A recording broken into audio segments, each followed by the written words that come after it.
In this video, we are going to create a hyperlapse of the piece pagoda. You will need the Insta360 1x and invisible selfie stick. So let's get started. Screw the selfie stick into the 1x. Extend the selfie stick by one stem and twist to lock it. Turn on the 1x, connect it to your phone and launch the 1x app. Set the 1x to video mode 5.7K 30 frames a second. Set the exposure manually according to the scene. Set the white balance to auto and set log mode on for optimal color grading. Press record and begin walking in a straight line at a steady pace. Bend your knees for extra stability. Make sure the selfie stick is held away from your face. Otherwise you will appear in the video when you reframe it in post to look at your subject. To make sure this doesn't happen, it's best to extend the selfie stick above your face. The minimum video length on Instagram is 3 seconds, so if you want 3 seconds of hyperlapse video and you're going to increase the speed by 16 times, you will need 16 times 3, 48 seconds of video. In this case, I am planning to make 3 seconds of video including a reverse shot, sped up by 32 times. So I need at least 1.5 seconds of hyperlapse, so when I reverse the shot, the other 1.5 seconds fills the time to make a 3 seconds hyperlapse. So to make 1.5 seconds of video, I will need 1.5 times 32, which is 48 seconds of video. Once you recorded your video, tap on it to edit it in the app. The first thing we are going to do is trim the video to remove the start and end when you're faffing around pressing record. Tap edit and then trim. The mark in point is selected by default.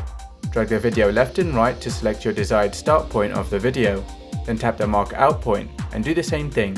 Drag the video left and right to select your desired end point of the video. When you're happy, tap the tick. Next we are going to add pivot points so our video focuses on your subject at all times. To drag the video to focus on your subject, hold your finger down on the screen where you want to place a pivot point, in this case the middle of the subject, and tap pivot point. Scroll the video 10 seconds later. Hold your finger down on the screen and add another pivot point in the center of the subject. Scroll the video 10 seconds later again, hold your finger down on the screen and add another pivot point in the center. You get the idea. Keep doing this until you reach the end of the video. Now that all our pivot points have been added, I'm going to add speed for the hyperlapse effect. So scroll your video to the beginning, tap edit and speed. In this case I'm going to use 32 times speed. To apply the speed, drag the video all the way to the end. Tap the tick when you're done. Our video is now ready to export, so click Export, Local and Export. Wait for it to finish exporting. Now we are going to add the color grade and reverse shot in Premiere Pro. So send the exported video to your PC and open it up in Premiere Pro. Choose the piece of video you want and drag it into your timeline.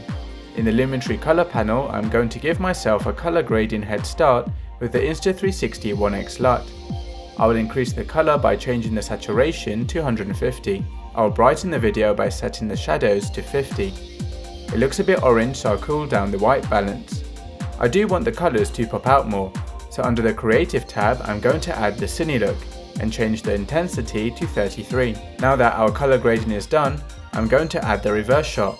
Copy and paste your video, join them together, right click the video, select speed duration, select reverse speed and click OK. Now if you play this from the beginning, we have our final result. To export your video, go to File, Export, Media and Queue. I'm going to use my custom-made preset called Instagram to export high-quality video. Since there is no sound, I leave Export Video checked and Export Audio unchecked. The width and height is set to the max resolution Instagram supports, 1080 by 1080. Check render at maximum depth. Bitrate encoding is set to VBR2 pass. Target and maximum bitrate is set to 16. Keyframe distance is checked and set to 30. Check use maximum render quality. And time interpolation is set to optical flow. Now choose a folder to export to. Export the video and that's it. You now know how to create a short hyperlapse with the Insta360 1x.